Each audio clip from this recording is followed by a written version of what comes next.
It's a nightmare phone call for any parent hearing their child was choking at school on their first day of school, and that was the reality for one Hancock County parent. Luckily, a staff member jumped in to save the day. WGEM's Andy Devine spoke with the mother of the child. There was probably 4 missed calls. And the missed calls were about Randa Gardner's 3-year-old daughter, Sol, who she sent off to school for the first day at Southeastern Elementary School in Bowen last week. Terrifying. Gardner says the school told her that Sol choked on a grape.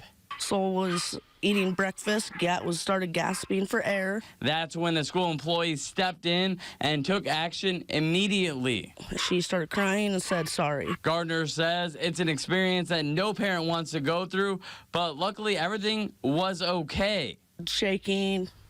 She was home, though, so I was like, thank God. American Red Cross officials say the Heimlich maneuver is important for anyone to learn because every second is critical when someone is choking. You should immediately deliver what we call back blows. You do this by gently leaning the child over by supporting their body and delivering gentle blows. Gardner says she owes everything to the school employee who jumped into action to save her child's life. She deserves more than the flowers we got her.